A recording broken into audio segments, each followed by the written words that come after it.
1978, à l'issue d'une tournée de conférences de 71 interventions au Canada et en partie aux États-Unis, j'ai rencontré Alan Hynek, le fameux astronome, décédé depuis, américain, qui enseignait dans la Northwestern University et qui était le numéro 1 de l'ufologie mondiale.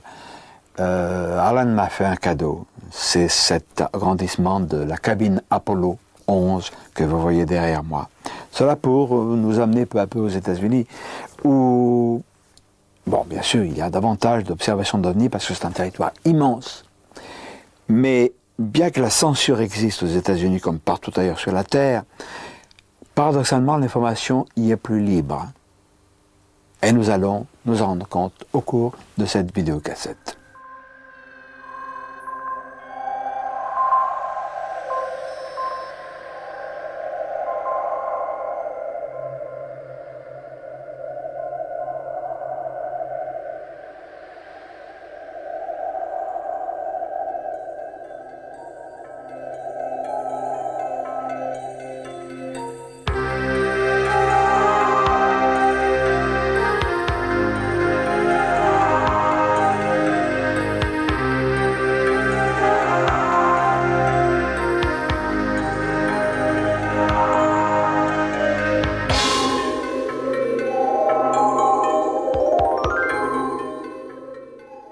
Bien sûr, aux États-Unis aussi, de nombreuses personnes se moquent des ovnis. Mais il faut savoir, il règne là-bas tout de même une grande tolérance. Quand nous sommes allés à Richmond, en Virginie, un soir, nous nous sommes rendus dans un bookstore, c'est-à-dire une très grande librairie, pas spécialisée. Mais nous avons vu à quel point le public américain a l'intelligence de se passionner pour tout ce qui touche aux choses étranges, mystérieuses, et en particulier le domaine des ovnis. Nous avons vu des étalages, des rayonnages extraordinaires qui feraient rêver le plus blasé des ufologues français. C'est pourquoi aussi, aux États-Unis, existe la plus importante organisation, le MUFON. Donc à Richmond, en Virginie, nous sommes rendus au congrès annuel du MUFON, où nous avons rencontré quantité de personnalités extraordinaires.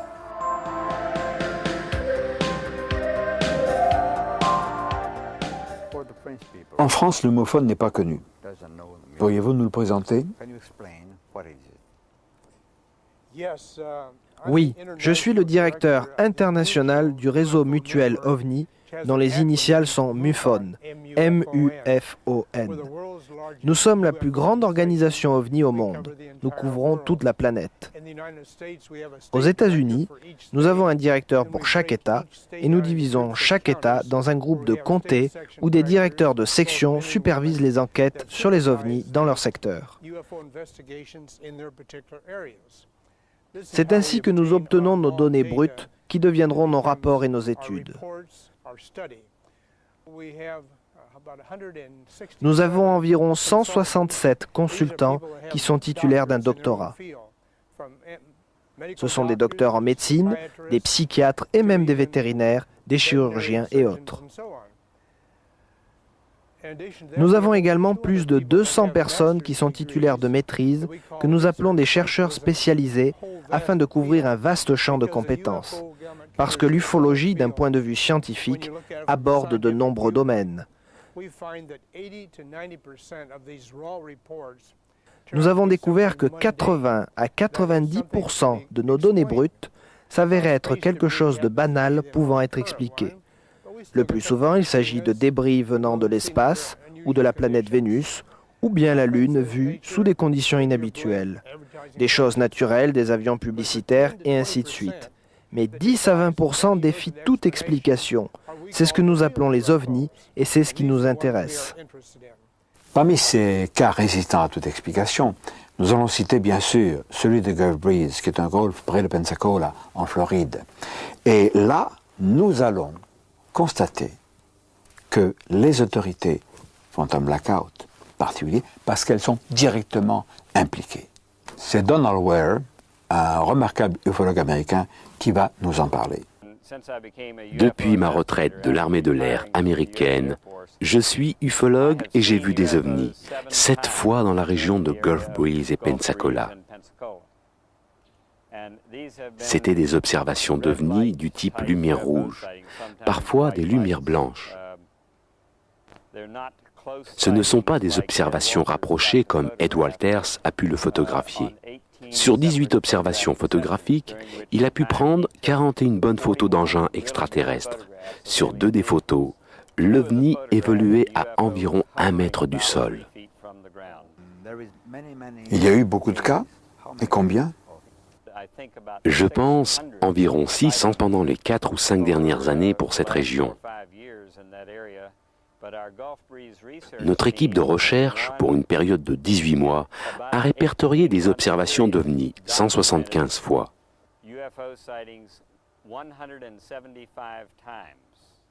Ils se montraient alors 3 fois par semaine. Nous avons des éléments récents comme quoi on a forcé un vaisseau spatial à descendre sur la plage. Ceci à environ une vingtaine de kilomètres de ma maison, sur une partie de la base aérienne d'England. Toutes les créatures extraterrestres à bord du vaisseau furent capturées par des gens du gouvernement américain. Sur la plage de la base aérienne d'England, il y a ce que j'appelle un dispositif d'impulsion électromagnétique dirigée. J'ai eu cette appellation confirmée par la personne qui a dit avoir fait des schémas pour la compagnie qui l'avait construit. C'est omnidirectionnel.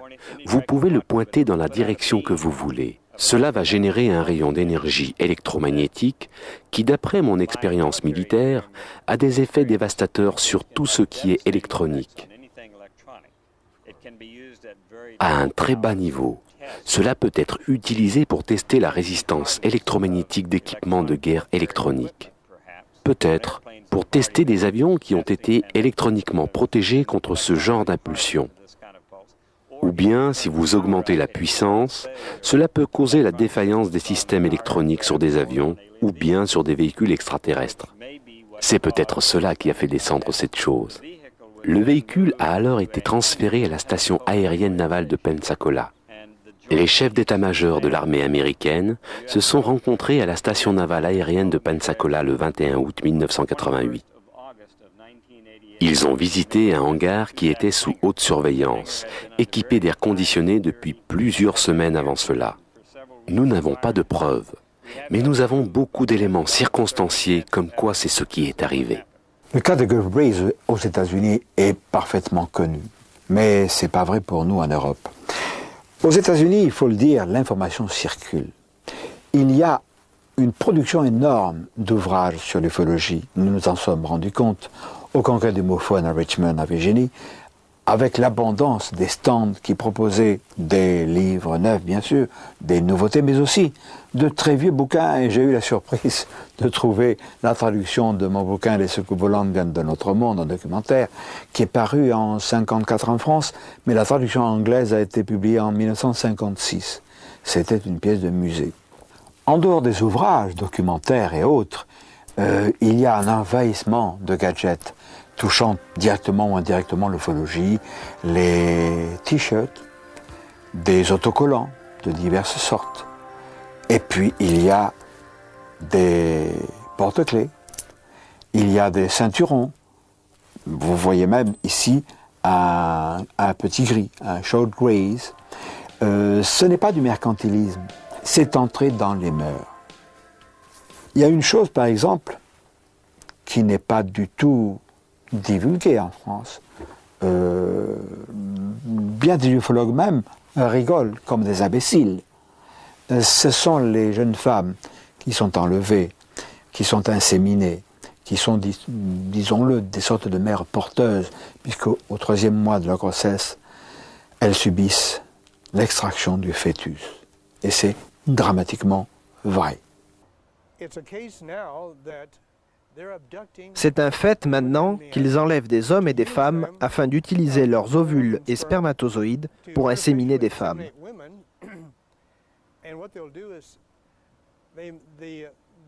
Alors elles sont enceintes pour environ 2 à 3 mois et durant la nuit le fœtus est enlevé et emmené quelque part.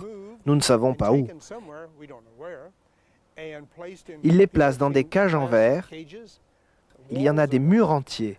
Et là, le bébé est amené à maturité. Je connais personnellement 64 personnes qui ont été à bord de véhicules extraterrestres. Et la plupart d'entre elles ont pris part à un programme d'hybridation. Je connais une dame près de chez moi qui a été enceinte 8 fois. Elle n'a qu'un seul enfant. Pour ce premier enfant, le docteur a dit avoir entendu 3 battements de cœur. Alors, ils ont utilisé l'échographie qui a montré 3 fœtus. Mais il n'y a eu qu'une seule naissance. Elle a été enceinte 7 fois après cela, et les fœtus ont disparu sans fausse couche à chaque fois. Alors, les ouvrages chez nous sont assez rares dans ce domaine. C'est vrai aussi pour l'audiovisuel. Mais justement, grâce à la Fox Video, nous disposons en France d'une vidéocassette extraordinaire, Intruders, d'après l'ouvrage de Bud Hopkins. Mais Intruders, c'est extraordinaire, c'est une sorte de fiction, mais basée sur des faits dramatiquement réels et terrifiants. Tiré de récits authentiques. Arrêtez les recherches, il faut que vous m'aidiez. Ils viennent me chercher, aidez-moi, j'ai si peur. Maman, ils me font mal. Ce qu'ils m'ont fait, ils le referont. La menace est réelle. Les envahisseurs sont là. Et ils ont des projets pour vous. Il faut dire qui est Bud Hopkins. C'est un sculpteur de talent, mais qui a un violon dingue qui est devenu une spécialité. Il est devenu hypnotiseur, un hypnotiseur remarquable, extrêmement humain, qui jamais ne suggère des réponses, mais pose des interrogations. Et il est devenu, de par cette spécialité, le numéro 1, le spécialiste des abductions avec, en français on dit des enlèvements, avec insémination artificielle chez les femmes de notre planète. Il y a des cas où les gens sont enlevés à l'hôpital alors qu'ils n'ont que 2 ou 3 jours. Mais disons qu'ils ont plutôt 5 ou 6 ans, peu importe. Ils sont enlevés, puis à nouveau enlevés coup sur coup. C'est comme s'ils étaient des animaux marqués pour une étude de la race humaine.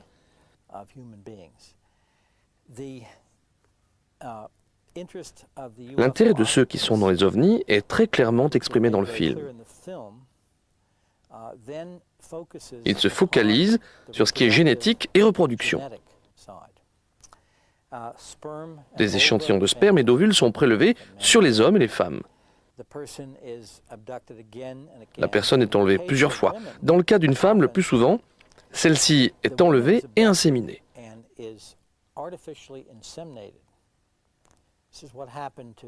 C'est ce qui est arrivé à Kathy Davis et qui a inspiré le film Intruders.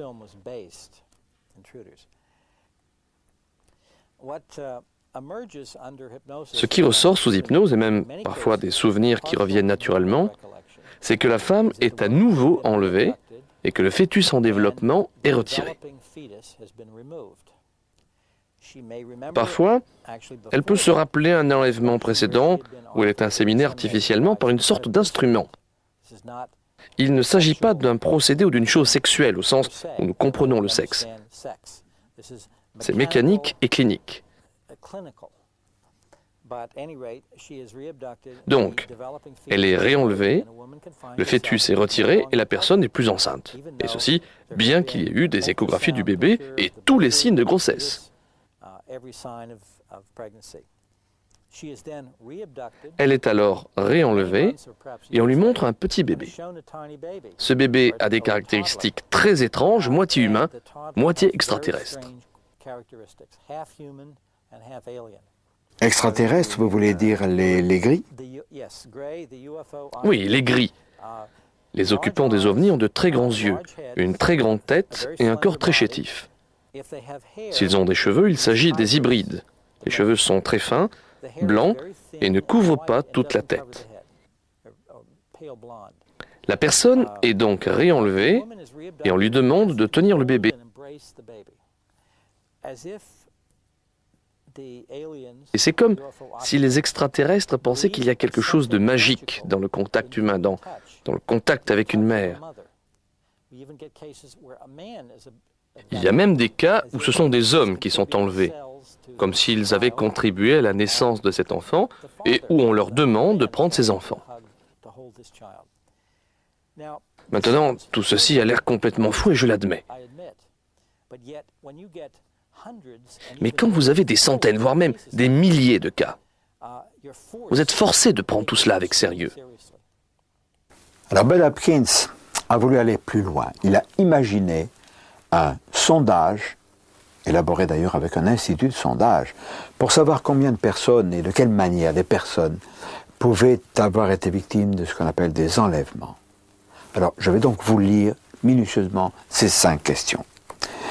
Avez-vous disparu 1 heure ou plus sans souvenir de ce qui s'est passé? Vous êtes-vous réveillé paralysé, sans pouvoir bouger pendant plusieurs minutes, ou en ayant le sentiment d'une présence dans la pièce? Avez-vous vu des boules de lumière dans cette pièce sans explication? Avez-vous relevé des marques particulières inexpliquées sur votre corps? Avez-vous eu le sentiment de voler ou d'avoir été transporté dans les airs? Bud Hopkins nous livre des réponses surprenantes. Avec le groupe d'études, nous nous sommes dit que seules les personnes qui ont répondu oui à 4 des 5 questions auraient eu la possibilité d'avoir été enlevées sans s'en souvenir.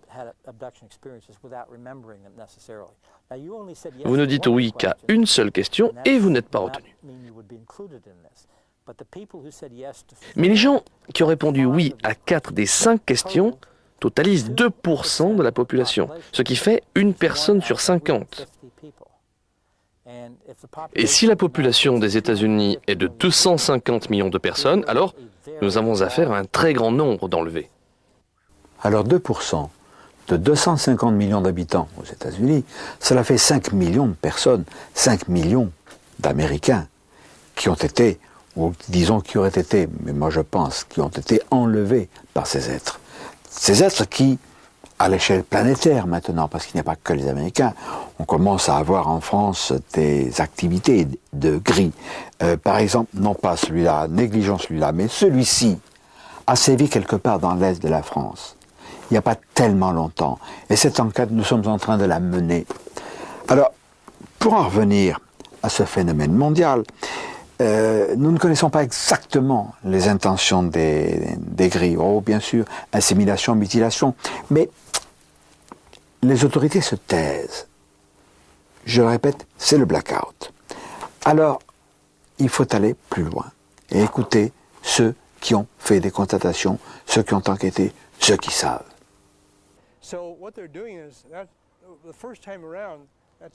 Ce qu'ils obtiennent la première fois est à moitié humain et à moitié extraterrestre. Donc leurs enfants feront plus qu'1 mètre à 1,20 m.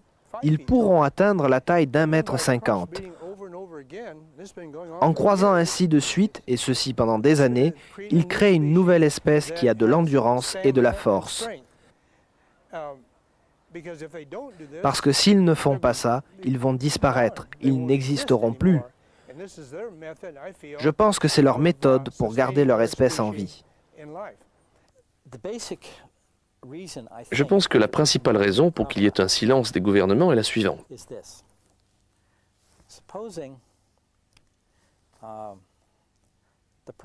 Supposons que le président de la République annonce ceci. Mesdames et messieurs, les extraterrestres sont présents dans notre environnement, nous ne pouvons rien y faire. Ils peuvent surpasser en vol tout ce que nous avons. Ils enlèvent des Français, des hommes, des femmes et des enfants la nuit. Ils ramènent ces personnes en effaçant leur mémoire et en les utilisant pour faire des expériences. Nous ne pouvons rien y faire. Pour couronner le tout, nous ne savons pas où tout cela doit aboutir. Nous ne savons pas finalement s'ils se montreront amicaux ou non. Je vous ferai savoir quand nous en saurons plus. Merci et bonne nuit. Je pense que ce serait la panique. Et aucun gouvernement, François Mitterrand ou un autre, ne prendra les devants pour avouer une telle faiblesse. Nous sommes prisonniers. Oui, c'est entre leurs mains. Il n'y a rien que nous puissions faire. Maintenant, et c'est très important, je ne les vois pas comme des ennemis qui nous malmèneraient de façon délibérée. Ils n'ont pas l'air de faire ça. Ce ne sont pas des amis qui nous aident non plus. Ils sont ici pour leurs raisons. Il est malheureusement difficile, sinon impossible, d'en savoir davantage sur le comportement, sur les motivations des extraterrestres en raison de la censure du blackout appliquée par les gouvernements, tous les gouvernements. C'est pourquoi un groupe de gens courageux aux États-Unis ont créé Operation Right to Know, opération droit de savoir, sous-entendu, voir la fin du secret sur les ovnis et les extraterrestres. Et parmi les fondateurs de ce mouvement se trouve Ed Komarek. Opération Droit de savoir est une organisation internationale que nous avons créée pour obtenir des gouvernements du monde entier la divulgation des secrets concernant les ovnis. À l'heure actuelle, nous sommes principalement aux États-Unis, mais nous nous sommes déjà établis dans d'autres pays comme l'Argentine et nous commençons à nous établir dans d'autres pays d'Europe. Le 5 juillet, vous allez manifester à Washington devant la Maison-Blanche. Allez-vous rassembler beaucoup de monde? Ceci est en fait notre deuxième manifestation. Lors de la première, nous n'étions que 2. Et lorsque nous sommes allés à Washington, de plus en plus de gens nous ont rejoints. Maintenant, nous avons une organisation avec des membres, une lettre d'information et avec la couverture médiatique dont nous avons disposé, nous n'avons en fait aucune idée de combien nous serons. Nous avons prévu de 50 à 100 personnes, mais nous pouvons être des centaines. L'opération Droit de savoir, Operation Right to Know aux États-Unis, a une vocation internationale. Nous avons rencontré là-bas le représentant de cette organisation en Argentine, mais Guillermo Aldonati, c'est son nom, n'a pas les mêmes coups des franches que les Américains, ni peut-être nous en France, et il va nous parler des problèmes auxquels il a été confronté. Nous avons établi des projets pour faire une manifestation analogue à celle qui va avoir lieu lundi prochain à Washington. Mais nous avons eu certaines pressions, vous savez, cela venait des politiciens et de la police. Parce qu'ils disaient que si nous faisions ce genre de manifestation, cela voudrait dire que nous sommes fous, vous comprenez?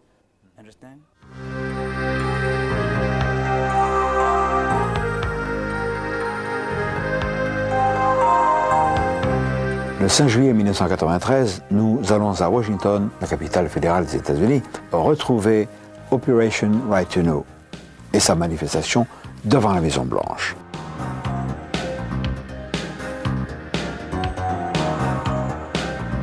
We're here to let the world know, and we're here to tell the government, no more lies!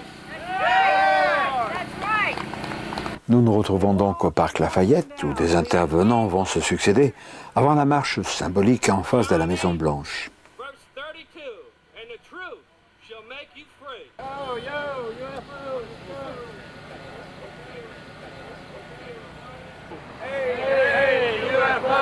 People have a right to know. Hey, UFOs, people have a right to know. Hey, hey, UFOs, people have a right to know. Hey, hey, UFOs, people have a right to know. Hey, hey, UFOs, people have a right to know. Hey, hey, UFOs, people have a right to know. Hey, hey, UFOs, people have a right to know.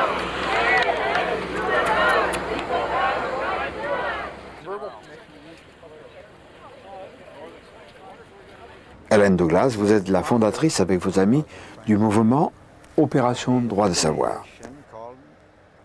Quel est votre programme?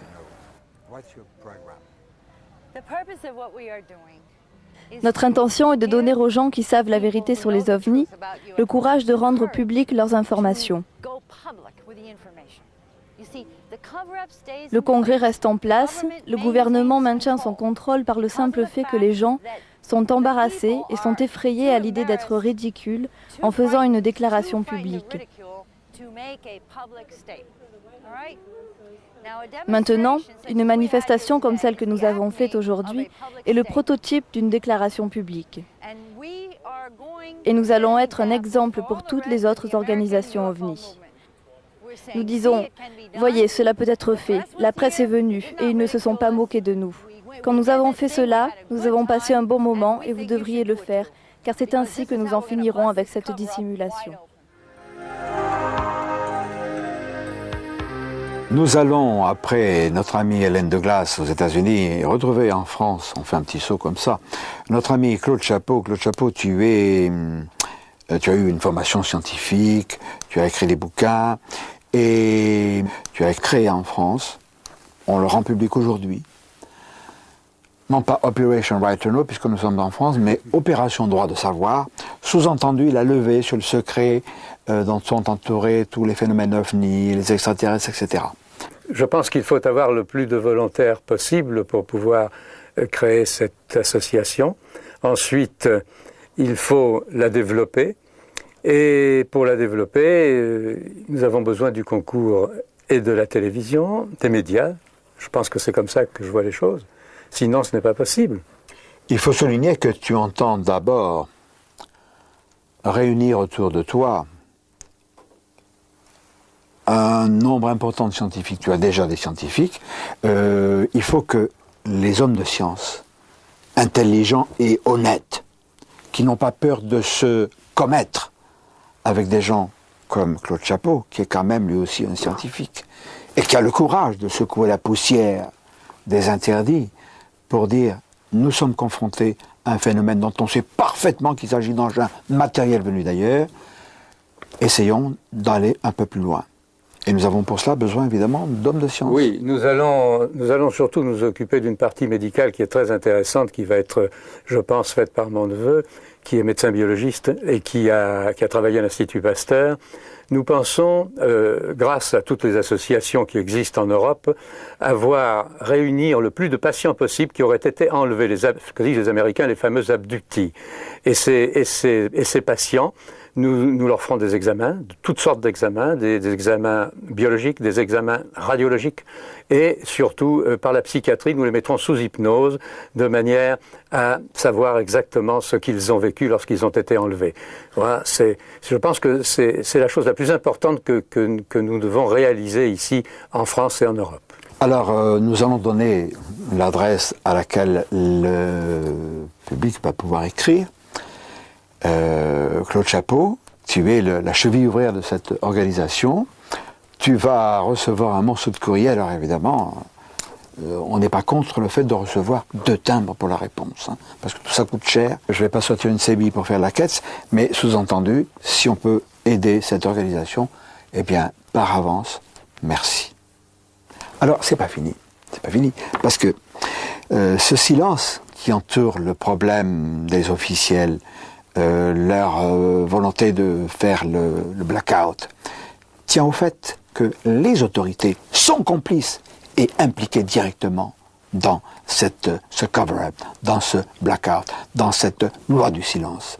Et un de nos amis qui s'occupe de ce problème en Argentine va nous en parler.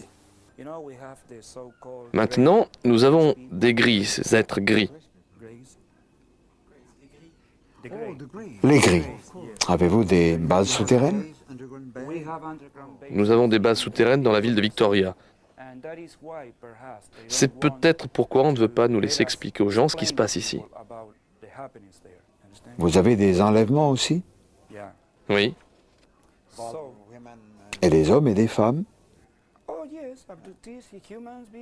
Oui, ils enlèvent des êtres humains comme des femmes et parfois aussi des petits garçons. Nous enquêtons là-dessus.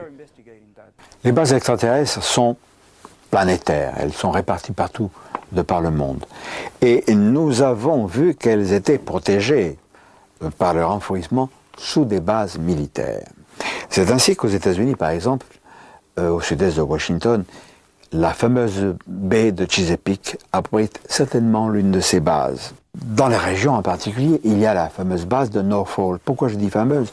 Parce que, vous le savez, je suppose, c'est là que s'est déroulée, avec Philadelphie également, cette expérience étonnante de ce navire des Eldridge qui a été rendu invisible, pensait-on, en 1943.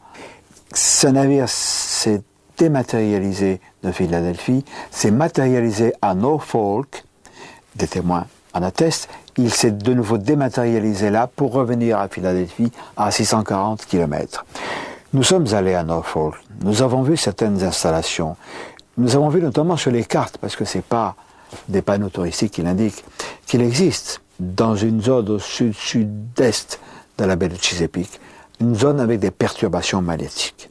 Alors, est-ce que ces perturbations magnétiques sont liées à une base, comme il en existe une, pas très loin de New York, où se déroule le Montauk Project, qui met en activité des manipulations temporelles. Et c'est fantastique. C'est un tout petit premier pas vers les manipulations du temps en tant que dimension temporelle, et donc des voyages dans le temps. Cet ouvrage est fantastique. Celui-ci aussi, où il est question justement de cette expérience de la Philadelphie Experience. Alors ces manipulations sur le temps et l'espace prouvent, je pense, une collusion avec une technologie supérieure à celle qui était la nôtre en 1943. Donc déjà, des contacts avec une puissance extraterrestre existaient. Nous n'aborderons pas ce domaine-là aujourd'hui, mais dans une prochaine vidéocassette consacrée au vortex. Alors le fait que ces expériences aient eu pour, comme l'un des pôles Norfolk, renforce à mon avis la présence d'une base extraterrestre dans cette région.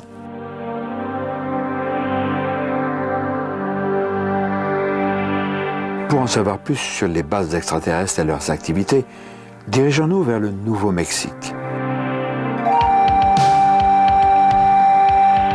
Ici, à Albuquerque, grâce à Roger Rémy, qui est un scientifique de pointe et à l'esprit ouvert, nous avons pu rencontrer des gifologues qui nous ont confirmé les fortes activités ovni de ce pays. Je n'ai jamais vu d'ovni, mais beaucoup de mes amis ont eu des expériences et de bonnes observations.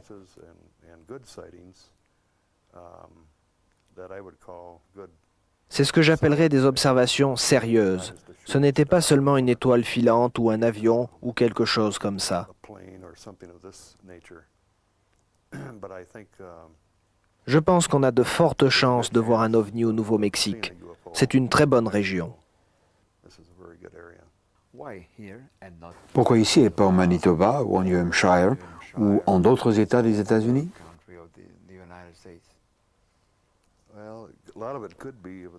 Cela pourrait être dû aux bases militaires que nous avons ici et à tous les projets qui sont en cours à Los Alamos et White Sands.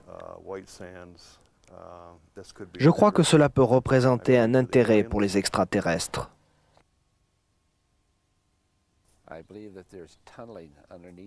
Je pense qu'il y a des tunnels souterrains.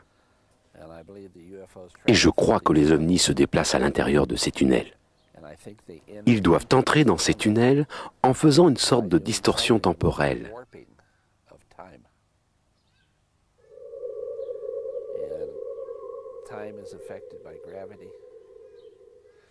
Le temps est affecté par la gravitation.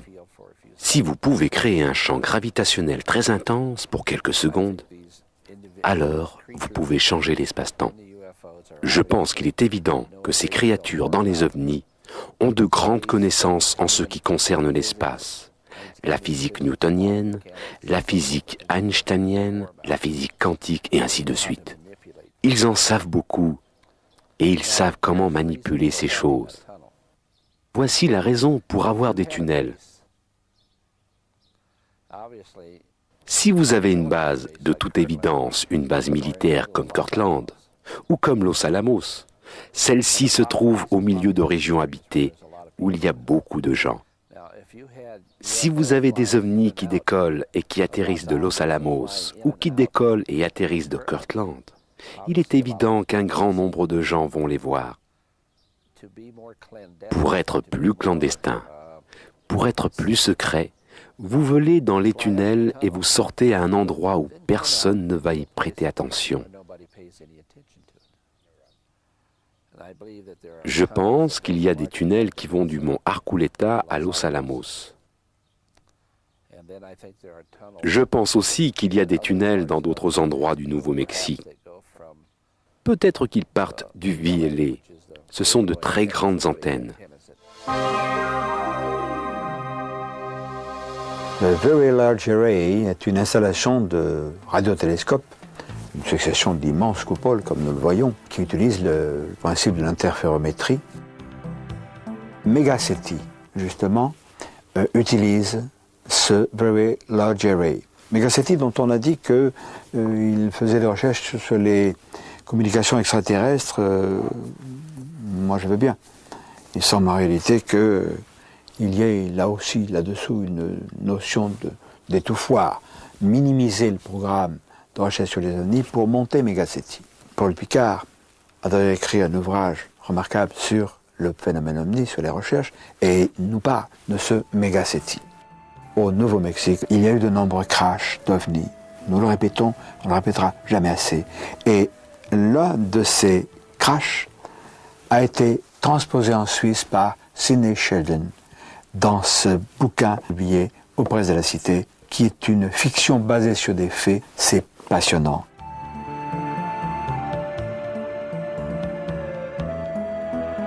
En ce qui concerne tous ces phénomènes dont les personnes ont été témoins, notamment ici au Nouveau-Mexique, où je crois que c'est un lieu de concentration de phénomènes inhabituels, il faut certainement, comme on dit en français, séparer le grain de l'ivraie de tous ces phénomènes.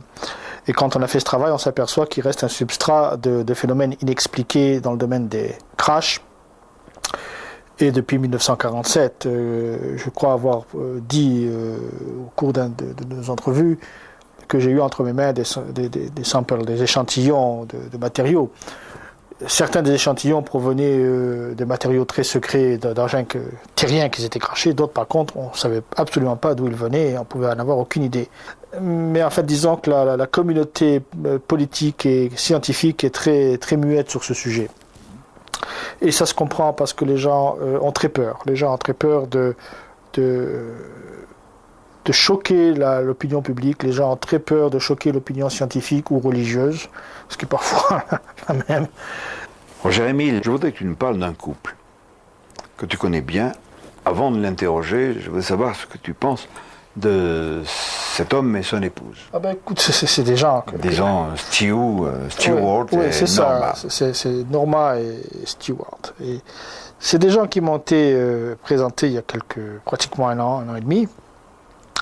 Elle était infirmière, soignée à domicile, et lui était ingénieur électricien qui installait des lignes de haute tension dans le bled, en plus de leur ranch. C'est donc des gens très travailleurs, qui ont travaillé très dur toute leur vie, qui ont élevé des enfants du mieux qu'ils ont pu, et qui n'ont jamais été, comment dirais-je, des marginaux en quoi que ce soit. Ces gens-là respirent la santé et l'honnêteté.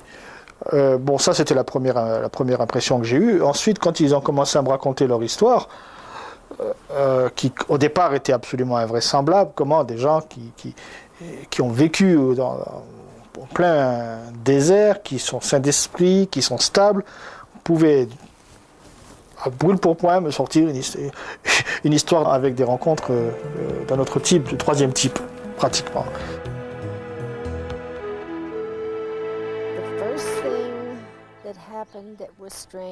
La première chose étrange qui est arrivée a été mon observation avec mon mari et ma fille la plus âgée d'un objet en forme de cylindre qui bougeait en tournoyant autour du sommet d'une montagne appelée Twin Peaks.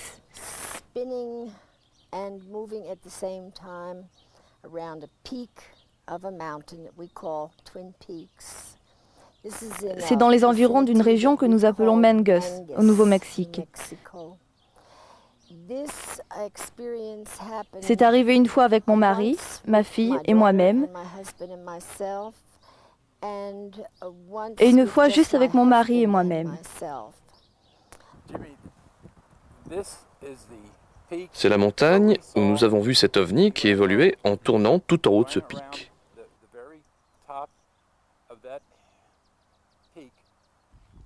C'était durant le jour ou la nuit? Dans le courant de la journée, je dirais que ce serait à peu près à cette heure-ci dans l'après-midi. Est-ce qu'il reflétait la lumière du soleil ou est-ce qu'il avait ses propres lumières? Non, il n'y avait pas de lumière dessus, c'était une sorte de couleur aluminium argenté.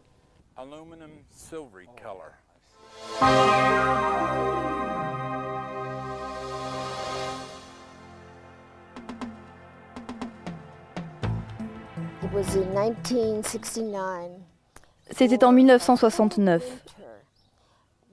Pendant un hiver entier, nous avons eu cette étrange pulsation sonore qu'on entendait sans pouvoir savoir d'où cela venait. C'était comme si on était surveillé. C'était vraiment très étrange. La première fois où c'est arrivé, nous nous sommes levés. Nous nous sommes assurés que la radio n'était pas allumée, que la cafetière n'était pas branchée. On a éteint la télé qu'on essayait de regarder. Et ce son a continué à pulser. Et c'est arrivé tout au long de l'hiver. On se disait, bien, il nous surveille à nouveau. Et on n'y a plus vraiment prêté attention. En fait, comme nombre de contactés, Norma et Stewart ont été tout au long de leur vie quasiment surveillés, suivis par les extraterrestres. Stewart nous a emmenés dans leur ranch, là où justement lui et son épouse, Norma, ont vécu d'étranges aventures.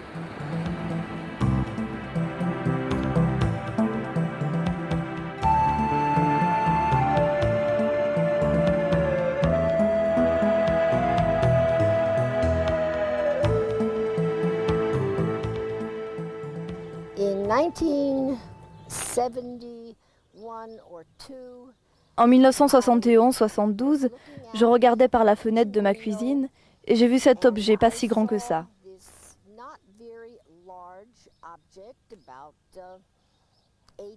Environ 25 mètres de longueur pour à peu près 12 mètres de largeur.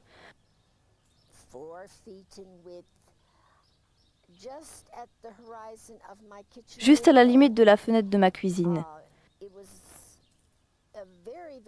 Ça a été une observation très rapide.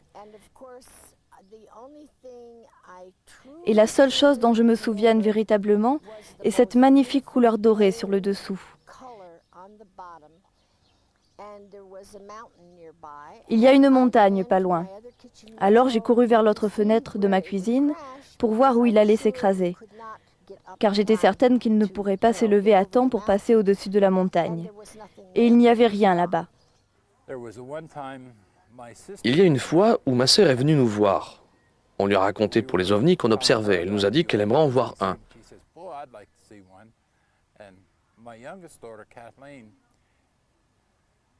Kathleen, ma plus jeune fille, lui a dit, comme en plaisantant, on devrait aller dehors, c'était la nuit, il y en a un qui devrait nous passer au-dessus.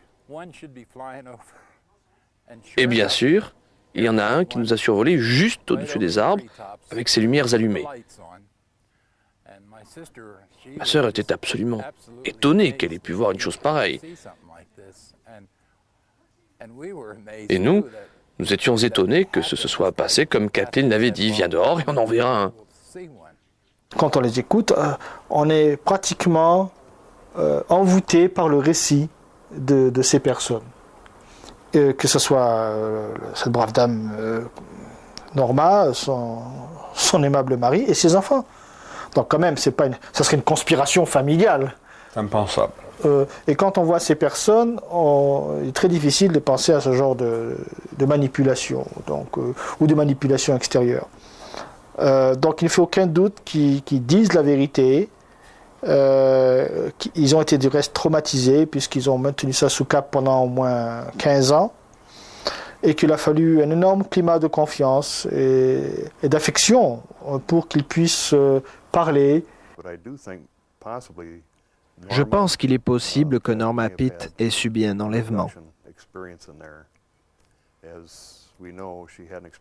Comme nous le savons, elle a eu cette expérience dans la chambre quand elle a dormi avec sa fille. Je me rappelle lui avoir demandé à propos de cet incident particulier ce qui s'était passé, et elle m'a répondu qu'elle pensait s'être endormie.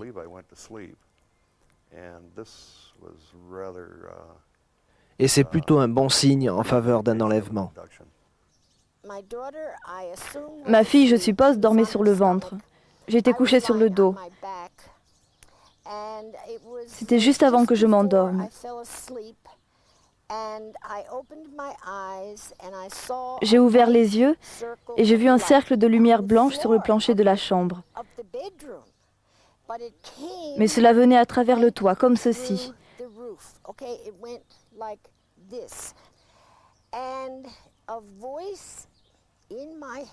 Et une voix dans ma tête m'a dit, « Si vous voulez venir, faites un pas à l'intérieur du cercle, maintenant. »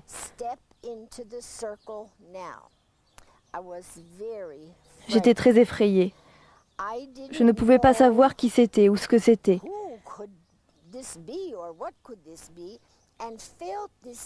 J'ai ressenti le besoin, peu importe ce que ce fut, de dire que je ne voulais pas y aller.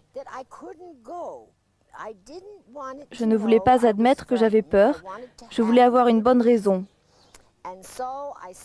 Donc j'ai dit dans ma tête, j'ai un jeune enfant, je ne peux pas quitter cet enfant. Je dois m'en occuper jusqu'à ce qu'il grandisse. Après ça, j'ai fermé les yeux et je me suis réveillée le lendemain matin. Plus tard, j'ai remarqué cette tache sur ma jambe. J'ai cru que je m'étais donné un coup avec le lave-vaisselle. Finalement, je suis allée voir le docteur et on m'a dit que j'avais un mélanome de la peau.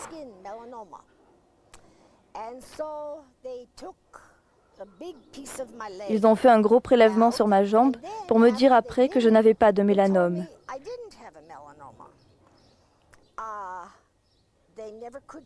Ils n'ont jamais pu me dire ce que c'était. Comment vous êtes-vous rappelé votre contact? Je m'en rappelle comme un flashback.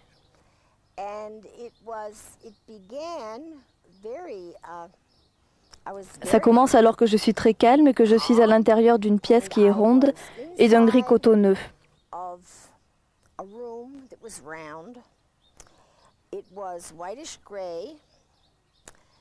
J'étais assise, mais je ne savais pas sur quoi j'étais assise. J'ai commencé à vraiment faire attention à la créature. Et c'était effrayant. Les yeux étaient très globuleux et très marron foncé, presque noirs, brillants, très perçants.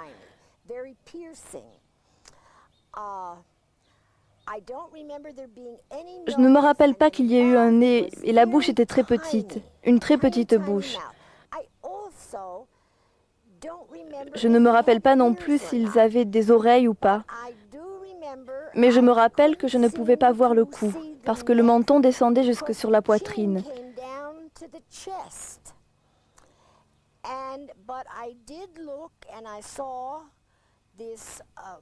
J'ai regardé et j'ai vu ses mains, ses bras, et il y avait 3 doigts. Alors j'ai réalisé combien c'était différent de tout ce que j'avais pu voir, et je suis devenue alors très agitée.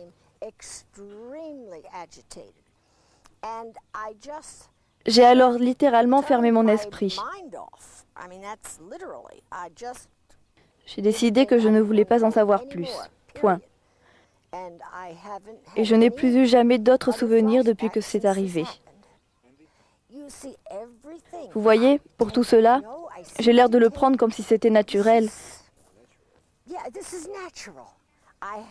Je n'ai jamais eu la curiosité d'aller plus loin. Ce désintéressement de Norma paraît anormal. Nous n'avons pas voulu forcer sa volonté. Nous pensons, enfin je pense, qu'elle a été suggestionnée pour ne pas tout dire. C'est un cas là aussi fréquent sur tout ce qui touche aux abductees, aux enlevés, aux kidnappés par ces êtres. Elle ne l'a pas dit, mais il est possible d'envisager un enlèvement, sinon plusieurs. Alors nous allons retourner auprès de Roger Rémy et nous allons aborder avec lui le domaine des technologies nouvelles terriennes pour l'instant, peut-être nous permettront, nous aussi, d'établir des contacts. Alors que jusqu'à maintenant, c'est l'inverse. Ce sont les extraterrestres qui établissent des contacts avec nous. Nous écoutons Roger Rémy. Je développe des projets très avancés. Je suis en train de mettre un projet de recherche dans le domaine de la fusion qui pourra peut-être amener à des nouveaux développements technologiques sur des explorations, ce qu'on appelle Deep Space Exploration. De faire des nouveaux designs d'engins spatiaux qui peuvent aller sur la planète Mars en très peu de temps, en quelques jours au lieu de quelques semaines ou mois. Et en collaboration avec des universités, avec des astronautes, des formeurs astronautes comme Jacques Schmitt qui a marché sur la Lune, peut-être développer des réacteurs à fusion qui peuvent produire de l'électricité et qui brûleront, on l'espère, de l'hélium-3. Et c'est à ce sujet... Non, de l'hélium-3. Tritium est radioactif. Ce mot hélium-3, je ne sais pas s'il est très connu du public, et c'est là-dessus que je souhaiterais, en tant que membre de l'IMSA, faire vraiment une parenthèse bien marquée. On a découvert en 1985, quand on a ramené des échantillons de la Lune, que la Lune avait un minéral appelé la régolithe, et que dans cette régolithe, il y avait un gaz qui était propulsé par les vents solaires depuis des billions d'années, et que ce gaz, c'est de l'hélium-3. C'est un gaz très rare sur Terre, il y en a peut-être en tout que quelques kilos. Ou alors il provient de la désintégration des fuels radioactifs des missiles. Donc c'est un produit très rare. Mais par contre, sur la Lune, il y a pour plus de 1 millier d'années de réserve d'hélium-3 qui peut être utilisé comme carburant pour la fusion, et laquelle fusion peut produire donc de l'énergie électrique si on arrive à allumer l'hélium-3 en tant que fusion. L'avantage, le grand avantage que le public ne connaît pas, c'est que l'hélium-3 est aneutronique, c'est-à-dire qu'il ne dégage pas de radiation. Donc il est certain que nous n'avons pas tellement le choix d'avoir des progrès très substantiels dans le domaine à la fois des matériaux et de l'efficacité des conversions énergétiques. Et qui plus est, d'avoir des énergies propres, qui ne polluent pas, où il n'y a pas de déchets radioactifs. Donc quand on arrive déjà à cette progression intellectuelle et technique, le pas est presque franchi d'ouvrir la fenêtre pour l'espace. Concernant ces techniques avancées, nous allons vous proposer un document tout à fait extraordinaire. Il a été obtenu à partir de la navette spatiale américaine, donc en plein espace. Filmé lors de la mission STS-48 de septembre 1991, cette image représente une partie du globe terrestre plongée dans l'obscurité de la nuit. Dans le coin supérieur droit de l'écran, vous voyez le ciel ou l'espace. C'est au centre de ce rond qu'apparaît l'objet en cause. Jusqu'à présent, son mouvement ne semble pas anormal. Mais vous remarquerez qu'un flash va se produire sur la gauche de l'écran. Alors l'objet va modifier brutalement sa trajectoire, ce qui implique des caractéristiques de vol impossibles à atteindre pour des engins terrestres connus. Vitesse maximale 320 000 km/h, accélération 14 000 G, c'est-à-dire 14 000 fois l'intensité de la pesanteur que nous subissons à la surface de la Terre. Sur cet agrandissement, nous verrons mieux ce changement de direction et vous remarquerez aussi un trait lumineux qui semble frôler l'objet après cette modification de cap. Donald Ratch, qui a participé à l'opération Droit de savoir, va nous conter dans quelles circonstances il a obtenu accidentellement ces images étonnantes.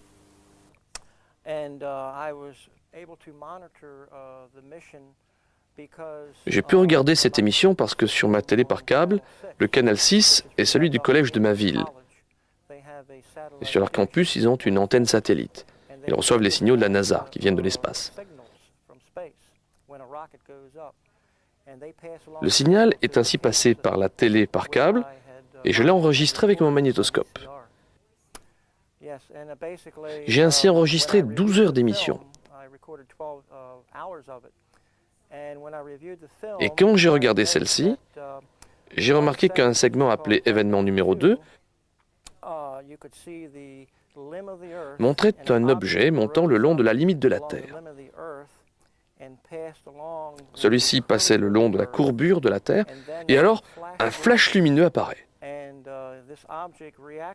L'objet réagit à ce flash lumineux comme si quelque chose lui tirait dessus. L'objet fait un tournant de 145 degrés et sa vitesse augmente de 3 fois. Et après une seconde et demie, il y a 2 lignes lumineuses qui sont lancées depuis la Terre vers l'objet, comme si on lui tirait dessus.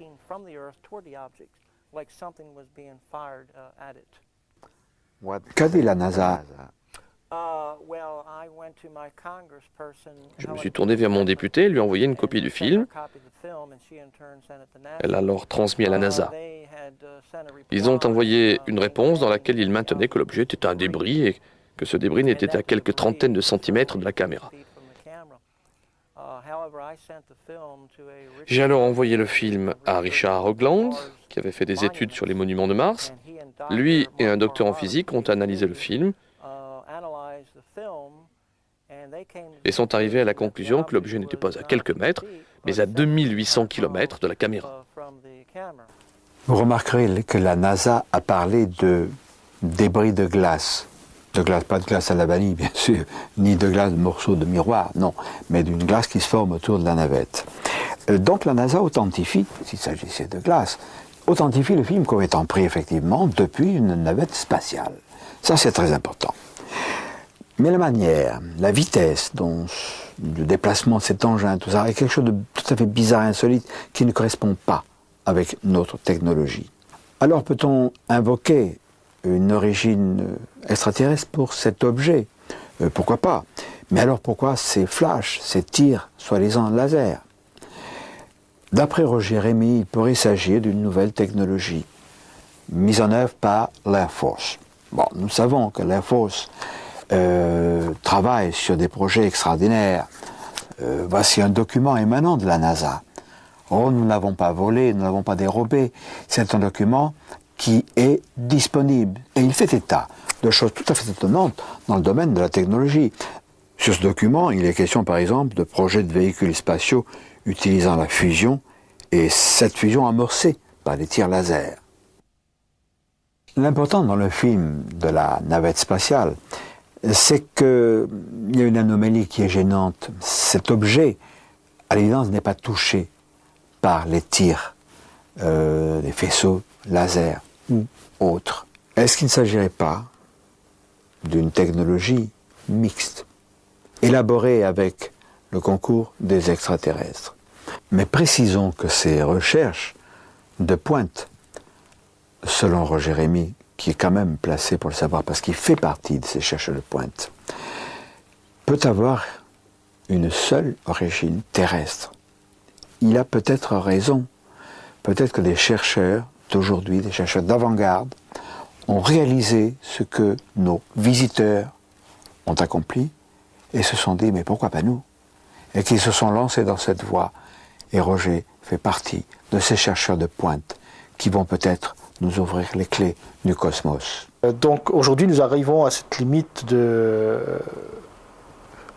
d'éclosion. Nous allons peut-être, comme on dit en anglais, avoir un blooming effect, fleurir, un nouvel âge où, enfin, je l'espère, les gens vont comprendre les intérêts de poursuivre des recherches très avancées. Et c'est là peut-être où on se rapproche avec d'autres entités qui ont vaincu tout ce procédé, ont survécu à ces procédés, ont appris à maîtriser ces technologies. Et donc nous sommes peut-être à la veille d'un bouleversement à la fois énergétique, économique et social et aussi intellectuel. Cette incursion aux États-Unis nous a démontré, si besoin était, que les Américains sont probablement plus que nous ouverts à ce domaine extraordinaire de ces visiteurs qui viennent, des visiteurs de divers horizons. Tous les ufologues ayant l'esprit ouvert et dignes de ce nom savent qu'il s'agit de gens, entre guillemets, venus d'ailleurs. Mais cela peut s'admettre aujourd'hui, parce que nous avons quand même derrière nous un background technologique, un passé technologique. Mais reportons-nous juste après la libération, il y a donc 50 ans, aux États-Unis, dans la région de Los Alamos, dans un peu plus le sud, n'est-ce pas, où s'installent des rampe de lancement de fusées. Vous vous rappelez ces premières fusées, les War Corporal, qui ressemblaient à un petit crayon habillé comme ça. Oh, elles n'allaient pas très haut, puis elles retombaient. Ça se passait au Nouveau-Mexique, où ont eu lieu les crashs d'OVNI, où se trouvent des bases souterraines de gris. Et les Américains se sont aperçus que les Indiens, et notamment dans les pueblos, les villages, regardaient monter ça dans le ciel, et puis continuaient leurs occupations. Alors, ils leur ont posé la question, mais vous n'êtes pas surpris par ces choses-là? Parce qu'entre nous, les Américains, quand ils voyaient décoller ça, s'ils n'étaient pas Rocketeers, c'était des techniciens des fusées, ils avaient tendance, les témoins, à rentrer la tête dans les épaules. Et les Indiens ont dit, non, pas du tout. Nous, ça ne nous étonne pas. On leur dit, mais pourquoi ça ne vous étonne pas? Parce que nous savions, nous, peuple des nations indiennes, nous savions que l'ère de lumière, l'ère de l'avenir, prendra naissance ici, chez nous. L'ère de la lumière, c'est un âge nouveau qui s'annonce pour notre planète. Est-ce que nous mériterons nous aussi la lumière, ou est-ce que nous commettrons l'erreur de la transformer en nova?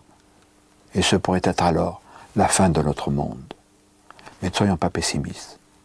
Les portes du futur, si c'est ainsi que nous appelons notre collection, vous réservent d'autres surprises, probablement moins dramatiques. À bientôt.